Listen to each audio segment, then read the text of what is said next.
Hey everybody, uh, Read on the Pursuit of Justice, ready in each and every day to bring y'all the truth.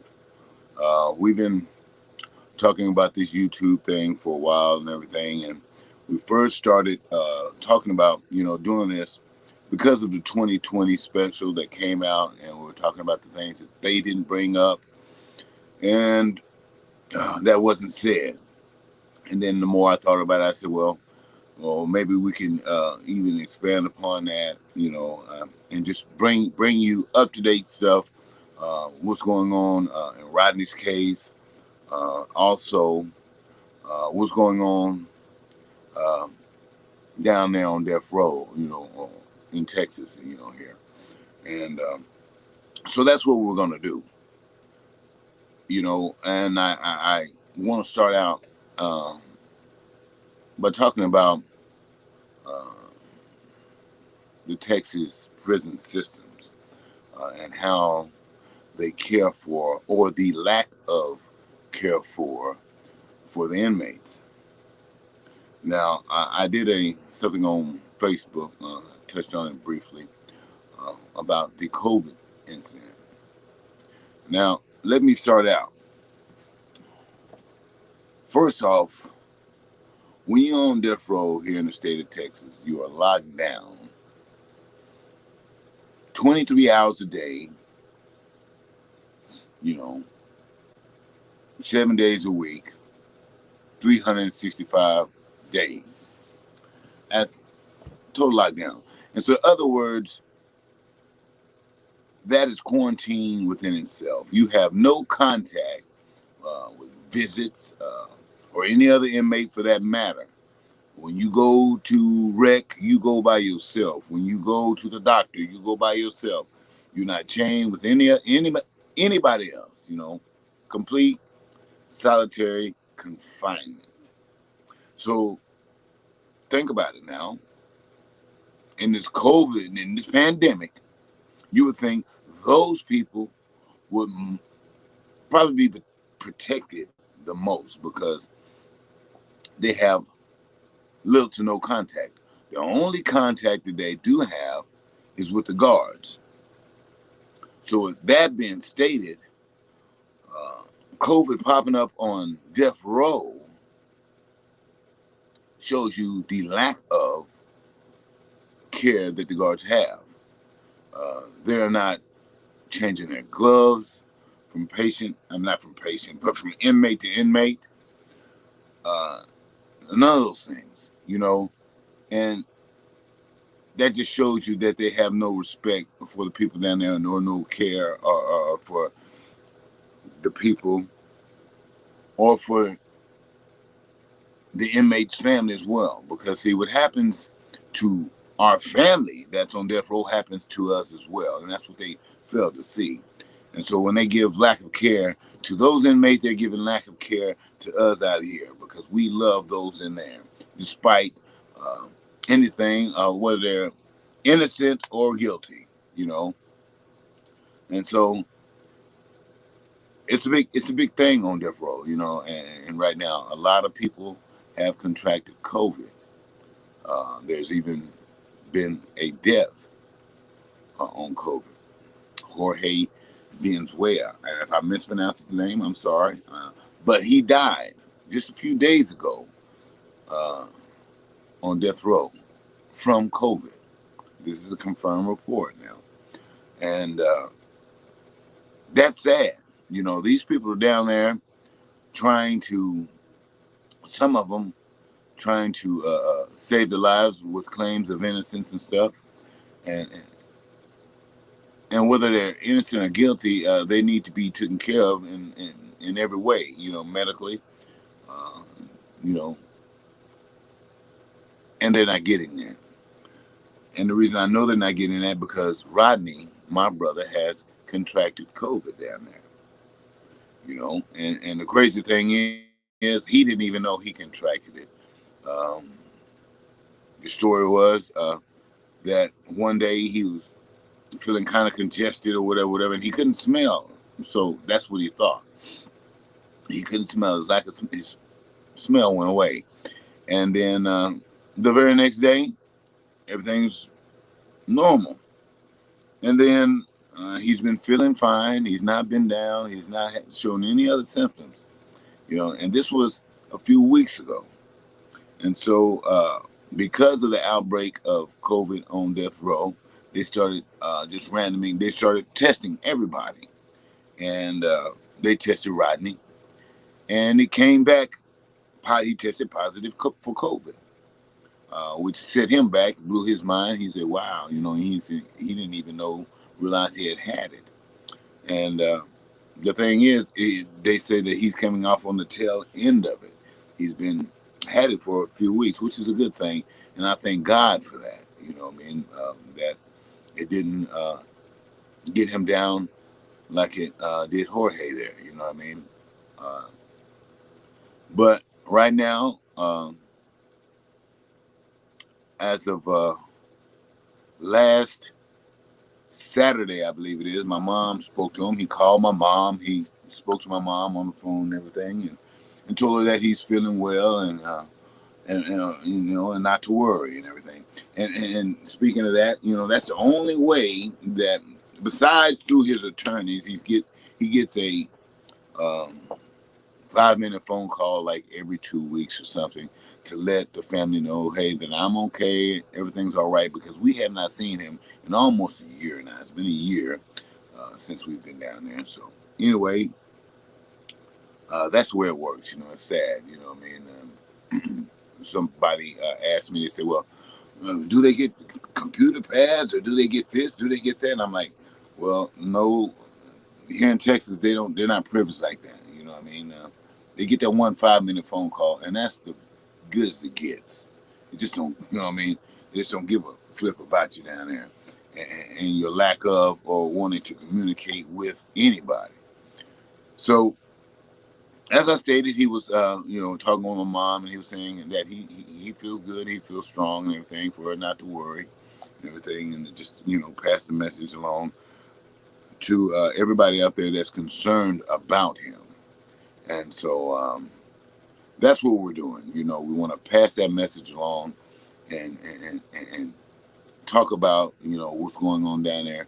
And now, as I'm, stating all this, I want people to know that we have to contact the prison systems, the wardens and stuff down there. We have to do what needs to be done to make sure that they are protected too, because they are loved too, because they life matters too. We have to do that. That is a must. You know what I mean? We're fighting to save their lives down there, but yet and still they don't give a flip if they die from COVID or anything down there. So we have to be the voice for the people with no voices. We have to stand up, and that's what's going on. So I'm glad everybody's tuning in, because, like I said, this is Reed on the Pursuit of Justice, ready each and every day to bring y'all the truth, to stand up for right, for truth, for justice. And that's what we're doing. And so when we contact these prison officials and stuff down there, when we contact our governor's office and all these things, that's what I need people out there to do. Contact these people, blow their phones up, emails, whatever form of communication, and talk about, the lack of care for the inmates down there. And that's just the tip of the iceberg. But that's something that, is very serious, because that is a deadly situation. It's a life or death situation, you know what I mean? Because if they do contract COVID down there, are they going to get the treatment that's necessary if their body can't handle it? Are they going to get that? Or are they going to let them just die? You know what I mean? And see, that we don't know, because we don't have control of that down there. We don't know what's going on. So in order for us to have some sort of say-so and what's going on as far as the health issues and fair treatment of those inmates, we have got to step up and do something. Reach out, do something. And one way of doing that, like I say, is contacting those officials. If you have loved ones down there, and there's hundreds of penitentiaries across Texas, and if you have an inmate in any one of those places, You need to see that those guards are doing the best they can do to keep COVID out of there. Because in the first place, COVID can only be brought into the prison systems through the work staff, through the guards, the nurses, administration. That's the only way it can get in there, because these people are not going after it unless they ship somebody in already with COVID, in which they should be testing everybody before they hit that chain to make sure that they are safe before they hit that unit. You know what I mean? And so those are things that we need to be concerned about. Those are the things that we need to really sing about, because lives are being lost, not just on death row in the prison system, but in all kinds of prisons, and all the prisons all the way across here, because COVID is being transmitted, and these people down there are not getting the care that they need to get. So that's how we can do what we need to do. And we are going to go switching gears a little bit. I'm not trying to lose y'all. I want to talk about future things that we are going to start trying to do here on the show. We're going to try to get, some guests here on the show via Zoom, talk to different people and get different opinions and stuff. We're just getting started out on this. This is live. This is not pre-recorded or anything. So if I mess up, I mess up. This is what it is.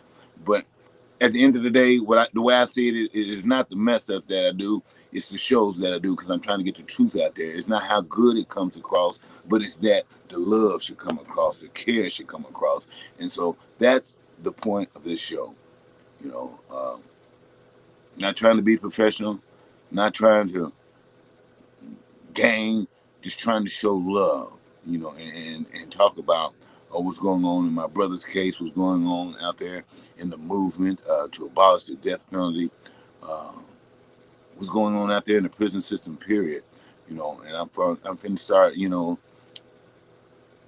submerging myself more and more with more information that I can absorb and bring back to you. The better off we'll all be in the know, because that's what this show is about, to keep you in the know, to let you know what's going on. So the 2020 special, as we spoke about, earlier, they left a whole bunch of stuff out, and we briefly brushed up on that. But we're going to start breaking that down. I have got transcripts and testimonies of different people from the Innocence Project. And I want everybody to know the Innocence Project has nothing to do with this show. They work with my brother. This is Read Justice Initiative, Read on the Pursuit of Justice thing. But they do have given us information at request, but they have nothing to do. They're not affiliated with this show whatsoever. So y'all keep that in mind as I'm talking here. I don't work for them, and they don't work for me. So there it is.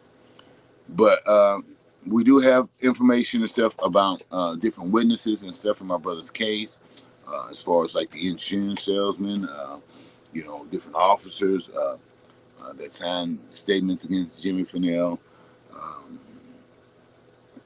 all kinds of stuff that we're going to talk about and we're going to break down and keep you on the know. And because there's not enough time in the day to really elaborate on how